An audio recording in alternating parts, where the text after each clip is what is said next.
Welcome to the fish tank.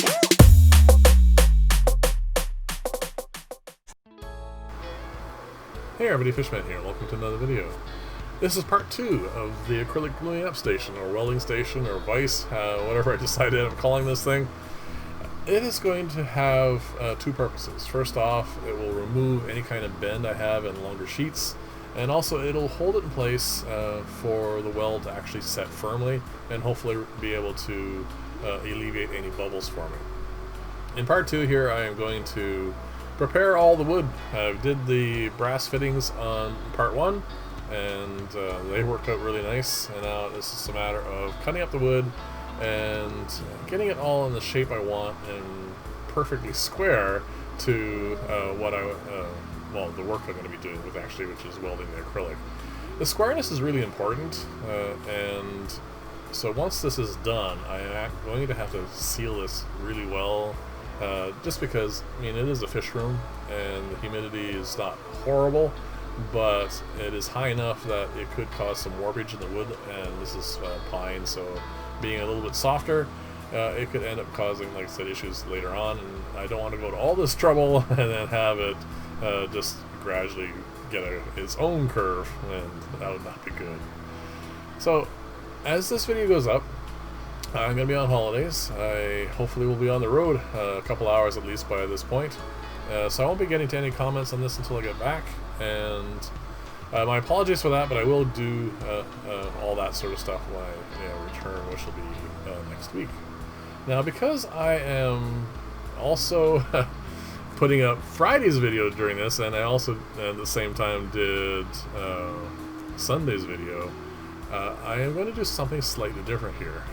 I am actually not going to talk all the way through this because I actually already feel my voice getting a little hoarse. I'm not much of a talkative person in general, and usually after doing one 10-minute video, I'm done talking, for me personally anyway.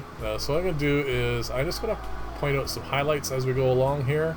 Most of this is fairly straightforward. I'm just going to trim the ends here so they're square, and then obviously cut them to size. So enjoy the video, and as we go along here, like I said, I'll just point out the odd important detail.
One thing I tried doing this is a plane. I mean, when you do what I do, people think that what you need for Christmas and your birthday and everything else are tools.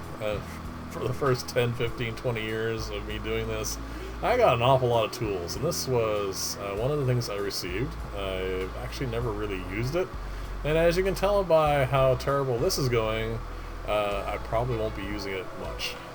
If I hone that, which I am planning on building something to do that with, for my cutting tools for the lathe and the milling machine, I might actually get to trying that out a bit more. But I find block and a sandpaper for these small curves works just as well for me. And it takes a little bit longer, obviously, because I'm removing a lot less material than a plane would. But the nice thing about it is, if I make an error, I'm not, messing up a whole piece, because it takes a lot longer to get down to size this way.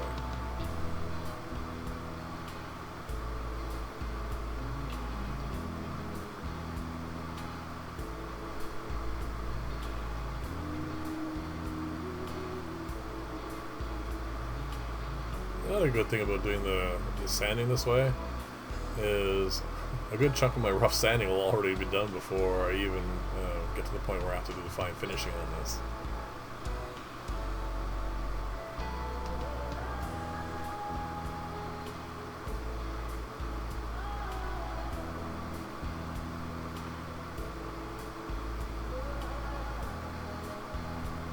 So as you see, it gets most of it out. I have a little bit more to do, but I didn't want this video to be 50 minutes long, so I'll do that off camera. And like I said, the finish turns out quite nice. As you can see here, it's nice and clean now, which is good. And it is just a simple matter now of machining in or routing out a groove. The reason I'm doing the groove, it's going to be, that's the back piece of my left hand, and my right hand is still going to be the base. When I put the acrylic together, if these two pieces are set up just like this, I could end up with some wicking happening because it's being clamped into place, and the methylene chloride could end up causing a bit of discoloring on the outside part of the weld, and I don't want that. So what I'm going to do is I'm going to put a groove in here, and this groove will prevent any kind of wicking forming. That's the whole purpose of doing this here.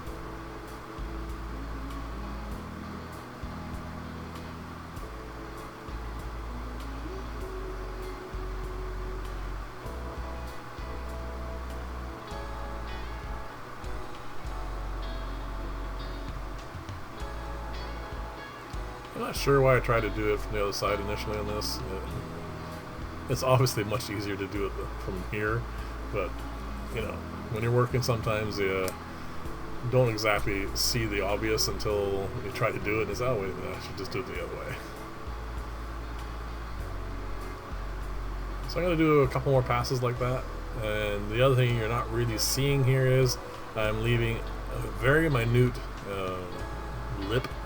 And that lip is when I put the bottom sheet of when I'm doing the weld, it'll actually form a stop so that I don't have to spend a lot of time getting both pieces aligned properly. It should line up perfectly right off the get-go. And I'm just widening the groove out here. It's just in case. You know. I'll be using different thicknesses of acrylic, 1/8 and 1/4. So I just want to make sure I've got the whole thing covered, so I don't end up, with thicker sheets and I'm having a problem. And that's that.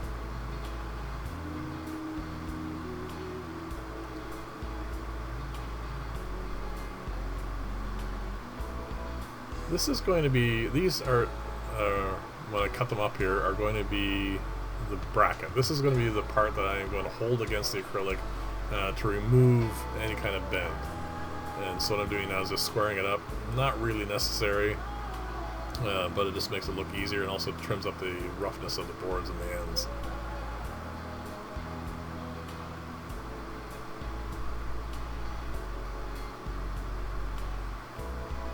Now this is going to end up being almost a 13-minute video, even though I'm trying to fast forward as much as possible. I am going to divide this in two pieces, and Fridays is going to be the finishing for this. And the funny thing about this is, the thing that was going through my head as I was putting these videos together, is every time I go on holiday, I'm going to have to do a woodworking project because it does eat up a lot of time, and it does cover. I mean, it's a nice, interesting project, and it does, like I said, it does what I need it to do, which is provide me with a video for you guys to watch while I'm away. So this is pretty much the format for this. The base is 12 inches. Obviously, the back piece has to be a little bit longer. These two are going to be glued and screwed together in this format, and then the two bolts I made are going to fit on either end. And that's pretty much how it's going to work. Oh, here you go. Just more of a visual this way. And these are going to go in. It's kind of a bit of a guess in this format because I haven't really put one of these together. But I need it relatively close to the bottom, relative to the top. So it's going to be not quite centered. And I cheated here a little bit, obviously, because I have a milling machine. And it's just easier for me to set up precise holes for drilling by clamping in place here. That way I'm trying to make this look as nice as possible, and this just makes it much more, you know, much simpler for making it aesthetically appealing.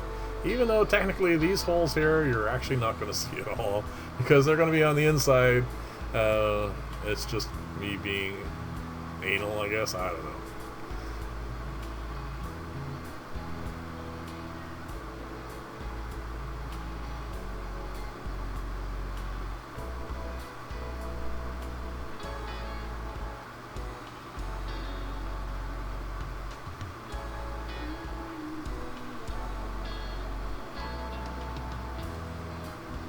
Could have just as easily done this by hand, but as I said, this gives me precise 90-degree holes, and it's, I don't know, you tell me whether it's overkill or not.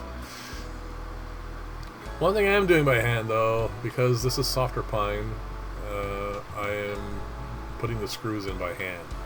I mean, obviously I could use any kind of driver for this, but I don't want to over tighten these.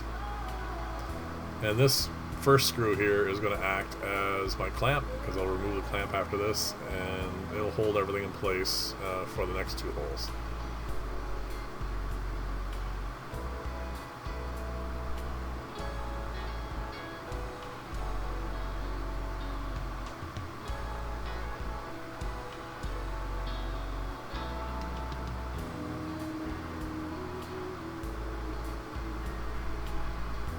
That little swaying you see is not the stand. It is actually, I have a fan blowing because it's quite warm in the basement at the moment. And whenever I move a certain way, the fan gets access to the camera gimbal, and it causes it to sway a little bit.